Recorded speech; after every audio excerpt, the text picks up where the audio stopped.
ഈശോ മിശിഹായ്ക്ക് സ്തുതിയായിരിക്കട്ടെ. പ്രിയപ്പെട്ട ദൈവമക്കളെ, ഗുഡ്നസ് ടി വിയിലെ കടുകുമണി എന്നുള്ള ഈ പ്രോഗ്രാമിൽ ഇന്ന് നമ്മൾ ധ്യാനിക്കാൻ പോകുന്നത് പ്രാർത്ഥനയിൽ ജീവിതം മുന്നോട്ട് കൊണ്ടുപോകുന്ന മധ്യസ്ഥ പ്രാർത്ഥന ഒരു ജീവിത ശൈലിയാക്കി മാറ്റിയിരിക്കുന്ന എല്ലാവർക്കും ദൈവം നൽകുന്ന ഒരു ദൂത്, അത് നിങ്ങളെ അറിയിക്കാൻ വേണ്ടിയാണ് ഇന്ന് ഞാൻ നിങ്ങളുടെ മുമ്പിൽ നിൽക്കുന്നത്. വിശുദ്ധ മർക്കോസ് രേഖപ്പെടുത്തിയ സുവിശേഷത്തിൽ 2-ാം അധ്യായത്തിൽ 1 മുതൽ 5 വരെയുള്ള തിരുവചനങ്ങളിൽ, 1 മുതൽ പ്രത്യേകിച്ച് 4-ാമത്തെ വചനം വരെയുള്ള ആ ഒരു ഭാഗത്ത് വളരെ നമ്മളെ സ്പർശിക്കുന്ന ഒരു സംഭവം നമ്മൾ വായിക്കുന്നുണ്ട്. ഞാനൊന്ന് വായിക്കാം. കുറേ ദിവസങ്ങൾ കഴിഞ്ഞ് യേശു കഫർനാമിൽ തിരിച്ചെത്തിയപ്പോൾ അവൻ വീട്ടിലുണ്ട് എന്ന വാർത്ത പ്രചരിച്ചു. വാതിൽക്കൽ പോലും നിൽക്കാൻ സ്ഥലം തികയാത്ത വിധം നിരവധി ആളുകൾ അവിടെ കൂടി. അവൻ അവരോട് വചനം പ്രസംഗിച്ചു കൊണ്ടിരുന്നു. അപ്പോൾ 4 പേർ ഒരു തളർവാദ രോഗിയെ എടുത്തുകൊണ്ടുവന്നു. ജനക്കൂട്ടം നിമിത്തം അവൻ്റെ അടുത്തെത്താൻ അവർക്ക് കഴിഞ്ഞില്ല. അതിനാൽ അവൻ ഇരുന്ന സ്ഥലത്തിൻ്റെ മേൽക്കൂര പൊളിച്ച് തളർവാദ രോഗിയെ അവർ കിടക്കയോടെ താഴോട്ടിറക്കി. ഇത്രയും ഭാഗം നമുക്കിപ്പം ധ്യാനിക്കാം. ഇതിൻ്റെ 2-ാം ഭാഗം അടുത്ത ദിവസം ധ്യാനിക്കും. ഈ 4 പേര് അവരൊരു പരസ്നേഹ പ്രവൃത്തിയാണ് ചെയ്തത്. ഒരു തളർവാദ രോഗിയെ സൗഖ്യത്തിനായിട്ട് യേശുവിൻ്റെ അടുക്കൽ കൊണ്ടുവരുന്നു. ഞാനിതിനെ വിളിക്കുന്നത് പ്രാർത്ഥന പ്രവൃത്തിയായി രൂപാന്തരപ്പെടുന്ന അവസ്ഥയെന്നാണ്. പ്രാർത്ഥിക്കുക മാത്രം ചെയ്യുന്ന ചില വ്യക്തികൾ, അവർക്ക് പ്രവൃത്തി മേഖലയിൽ സാക്ഷ്യമൊന്നും ഇല്ലാത്ത ഒരു അവസ്ഥയിൽ അങ്ങനെ കഴിയുന്നവരെ ഞാൻ കണ്ടിട്ടുണ്ട്. പെട്ടെന്ന് എൻ്റെ മനസ്സിലേക്ക് ഓർമ്മ വന്നത്, കോട്ടയം ആശ്രമത്തിൽ 90 മുതൽ 96 വരെ ആയിരുന്ന കാലത്ത് എനിക്ക് പരിചയമുള്ള ഒരു ചെറുപ്പക്കാരനെയാണ്. അദ്ദേഹം ഇപ്പോൾ ജീവിച്ചിരിപ്പില്ല, രോഗത്താലാണ് മരിച്ചത്. അദ്ദേഹം എല്ലാ ദിവസവും കോട്ടയം ആശ്രമത്തിൽ പ്രാർത്ഥനയിൽ കൂടാൻ വരുമായിരുന്നു. അതെനിക്ക് സന്തോഷമുള്ള കാര്യമായിരുന്നെങ്കിലും അദ്ദേഹം എല്ലാ ശുശ്രൂഷ കഴിഞ്ഞ് 3:30 കഴിഞ്ഞിട്ട് എന്നെ കണ്ട് വീട്ടിലെ കാര്യങ്ങളും ബുദ്ധിമുട്ടുകളൊക്കെ പങ്കുവയ്ക്കും. ഒരു ദിവസം മാത്രം ഞാൻ അദ്ദേഹത്തിൻ്റെ യഥാർത്ഥ ചിത്രം മനസ്സിലാക്കി. വീട്ടിൽ ഭാര്യയും 3-4 മക്കളുമുള്ള ഒരു ചെറുപ്പക്കാരനാണ് അയാൾ. ഭാര്യ വന്നെൻ്റെ അടുക്കൽ കുറേ പരാതികൾ പറഞ്ഞു. വീട്ടിൽ റബ്ബറുണ്ട്, റബ്ബർ തോട്ടമെന്ന് പറയാൻ മാത്രമല്ല, കുറച്ച് റബ്ബർ മരങ്ങളുണ്ട്. അത് ടാപ്പ് ചെയ്ത് അതിൽ കിട്ടുന്ന വരുമാനം കൊണ്ട് ആ വീടിനെ മുന്നോട്ട് നയിക്കാൻ ഇദ്ദേഹത്തിന് പറ്റും. കുറച്ച് കാലം കഴിയുമ്പോൾ കുറച്ച് ബുദ്ധിമുട്ട് വരും, മക്കളുടെ വിദ്യാഭ്യാസം എല്ലാം വരുമ്പോൾ. പക്ഷേ ഇപ്പോൾ അദ്ദേഹത്തിന് വീട് മുന്നോട്ട് കൊണ്ടുപോകാൻ പറ്റിയ ജോലിക്കുള്ള ഭൂമിയുണ്ട്, അതിൽ നിന്ന് ആദായം എടുക്കാനുള്ള റബ്ബറുണ്ട്. പക്ഷെ അദ്ദേഹം ഈ ഒരു കൂലിക്കാരനെ പണിക്ക് ഏൽപ്പിച്ചിട്ട് ഭാര്യയും മക്കളെയും വീട്ടിലാക്കിയിട്ട് അതിരാവിലെ വന്ന് ആശ്രമത്തിൽ നിന്ന് പ്രാർത്ഥിക്കും. കാര്യം അറിഞ്ഞപ്പോൾ എനിക്ക് വലിയ പ്രയാസമുണ്ട്. ഞാൻ അദ്ദേഹത്തെ വിളിച്ച് തിരുത്തി കൊടുത്തു. അങ്ങനെ ചെയ്യാൻ പാടില്ല. രാവിലെ വീട്ടിലെ ജോലി പൂർത്തിയാക്കി, റബ്ബർ ടാപ്പിങ് എനിക്ക് നല്ല പരിചയമുള്ള ഒരു മേഖലയാണ്, അതുകൊണ്ട് അതിരാവിലെ എഴുന്നിട്ട് ടാപ്പ് ചെയ്തിട്ട് റബ്ബർ പാലെടുത്ത് ഉറയൊഴിച്ച് അത് കഴിഞ്ഞതിന് ശേഷം വേണമെങ്കിൽ ഭാര്യ ഷീറ്റ് അടിച്ചിട്ടോളും. അങ്ങനെ ചെയ്തിട്ട് അദ്ദേഹത്തിന് ഇവിടെ വന്ന് പോട്ടയിലെ പ്രാർത്ഥന കൂടുകയും ചെയ്യാം. പ്രവൃത്തിയും പ്രാർത്ഥനയും ഒരുമിച്ച് കൊണ്ടുപോകാൻ പറ്റുന്നൊരവസ്ഥയിലേക്ക് വരണമെന്ന് പറഞ്ഞ് ഞാൻ നിർബന്ധപൂർവ്വം 1-2 ധ്യാനമൊക്കെ കൂട്ടിച്ചിട്ട് ഞാൻ കൽപ്പനാപൂർവ്വം പറയും, കൽപ്പന പോലെ തന്നെ പറഞ്ഞു, ഇനി മുതൽ ജോലി ചെയ്യാതെ ഇങ്ങോട്ട് രാവിലെ വരരുത്. ഇതെന്തുകൊണ്ടാണ് പറഞ്ഞത്? അദ്ദേഹം അത് അനുസരിച്ചു, അതിൻ്റെ ഫലമുണ്ടായി. അദ്ദേഹം പറയുന്നു, എനിക്ക് അതിരാവിലെ എഴുന്നേറ്റ് ഇടവപ്പള്ളിയിൽ കുർബാനയ്ക്ക് ഞാൻ പോകുമായിരുന്നു. ഇവിടെ 2-ാമത് കുർബാന കൂടുമായിരുന്നു, അത് ഞാൻ മാറ്റിയപ്പോൾ ഇവിടുത്തെ കുർബാനയിൽ പങ്കെടുക്കുന്നു. രാവിലെ എഴുന്നേറ്റ് റബ്ബർ ടാപ്പ് ചെയ്ത് ഉറയൊഴിച്ച് വെച്ചിട്ട് ഞാൻ വൈകുന്നേരം ചെല്ലുമ്പോഴേക്ക് ഷീറ്റ് അടിക്കേണ്ട സമയം കഴിയും. ഭാര്യയ്ക്ക് വയ്യെങ്കിൽ ഞാൻ തന്നെ അടിക്കും, ഇല്ലെങ്കിൽ ഭാര്യ ഷീറ്റ് അടിച്ചു വെക്കും. അങ്ങനെയൊക്കെ പറഞ്ഞ് ആ കുടുംബത്തിൽ സാമ്പത്തിക സുസ്ഥിതിയെക്കുറിച്ചുള്ള ഒരു നല്ല വാർത്ത അദ്ദേഹം എന്നോട് പറയുകയും ചെയ്തു. ഇന്ന് ഈ 4 പേര് ചെയ്ത സുവിശേഷ ഭാഗത്തിലെ സംഭവം ഒന്ന് ധ്യാനിക്കാം. ജനക്കൂട്ടം നിമിത്തം ഈ തളർവാദ രോഗിയെ യേശുവിൻ്റെ അടുക്കലേക്ക് കൊണ്ടുവരാൻ ആ 4 പേർക്ക് പറ്റുന്നില്ല. അവർ ആത്മാർത്ഥതയോടെ ദൈവ ഐക്യത്തിൽ ആ പ്രവൃത്തി ചെയ്തതുകൊണ്ട് അവിടെ ഈശോ സംപ്രീതനാകുന്നുണ്ട്. ഈശോ അവരുടെ വിശ്വാസം കണ്ടാണ് അത്ഭുതം പ്രവർത്തിക്കുന്നത്. അതിനെക്കുറിച്ച് നമുക്ക് തുടർന്ന് ചിന്തിക്കാം. പക്ഷേ ഇപ്പോൾ നമ്മൾ ചിന്തിക്കാൻ പോകുന്നത് നമ്മുടെ പ്രാർത്ഥനയും പ്രവൃത്തിയും ഒരുമിച്ച് എങ്ങനെ കൊണ്ടുപോകണമെന്നുള്ളതാണ്. പണ്ട് ഞാൻ കേട്ടിട്ടുള്ള ഒരു കഥയുണ്ട്. ഞാനത് പ്രസംഗത്തിൽ പലതവണ പറഞ്ഞിട്ടുണ്ട്. മാതാവും ഉണ്ണിയേശുവും യൗസേപ്പ് പിതാവും കൂടെ നടക്കാനിറങ്ങുകയാണ്. ഒരു കഥയാണ് കേട്ടോ. അതിന് പ്രത്യേകിച്ച് ചരിത്രരേഖകളൊന്നും എവിടെയാണെന്നുണ്ട് ചോദിക്കരുത്. അപ്പോൾ അവരങ്ങനെ നടക്കാൻ പോകുമ്പോൾ ഒരു കുതിരവണ്ടിയുടെ ഒരു വീല് ചെളിക്കകത്ത് പൂണ്ടുപോയി.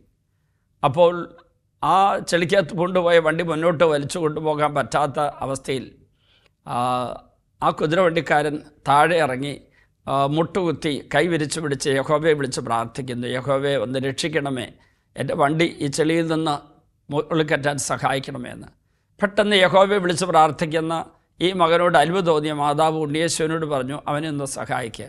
ഉണ്ണിയേശു പറഞ്ഞു വേണ്ട. അവർ വീണ്ടും നടപ്പ് തുടർന്നു. മാതാവിൻ്റെ കാര്യം മനസ്സിലായില്ല. അവർ കുറേ ദൂരം അങ്ങോട്ട് ചെന്ന് കഴിയുമ്പോൾ വേറൊരാൾ ഇതുപോലെ തന്നെ കുതിരവണ്ടി ഒരു ചെളിക്കകത്ത് അതിൻ്റെ വീല് താന്ന് ബുദ്ധിമുട്ടുന്നു. ഈ മനുഷ്യൻ ആ കുതിരവണ്ടി ഉന്തുന്നുണ്ട്, ചീത്തയും തെറിയൊക്കെ പറയുന്നുണ്ട്. കോപത്തോടുകൂടി അരിശത്തോടുകൂടി ഈ വണ്ടി ഉന്തി മുന്നോട്ട് പോകാനായിട്ട് കൊണ്ടുപോകാൻ നോക്കുന്നുണ്ട്.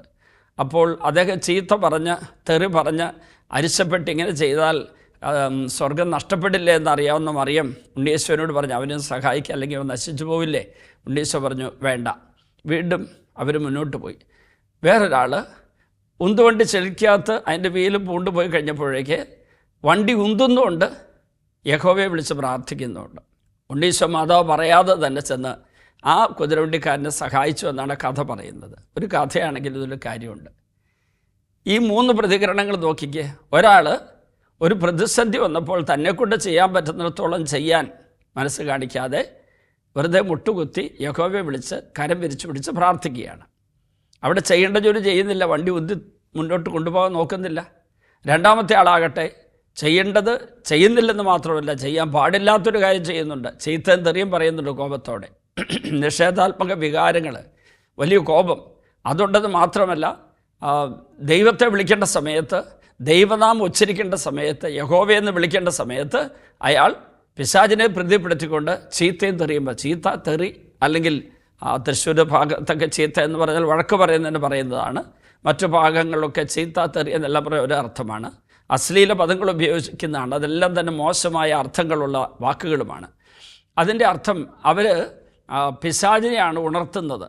പിശാചിൻ്റെ ശക്തിയാലാണ് അവരാ തെറി പറയുന്നത്. അവർ പിശാചിനാണ് മഹത്വം കൊടുക്കുന്നത്. ദൈവത്തെയാണ് അവർ നിഷേധിക്കുന്നത്. ദൈവമേ എന്ന് പറയുന്നതിന് പകരം, ദൈവത്തോട് യെസ് പറയുന്നതിന് പകരം പിശാചിനെ വിളിച്ച് പിശാചിനോട് യെസ് പറയലാണ് ഈ തെറി പറയുക എന്ന് പറയുന്ന അവസ്ഥ. ഈ വ്യക്തി അങ്ങനെയാണ്. അദ്ദേഹം പിശാചിൻ്റെ സഹായം തേടുന്നത് വേണം ചിന്തിക്കാം. കഥയാണ്. പിശാചിൻ്റെ സഹായത്തോടെ പ്രശ്നം പരിഹരിക്കാൻ നോക്കുന്ന ആളുടെ ഒരു പ്രതിനിധിയാണ് ഈ നിൽക്കുന്നയാൾ. ഉന്തുവണ്ടി തള്ളുന്നുണ്ട്, ചീത്തയും തെറിയും പറയുന്നുണ്ട്.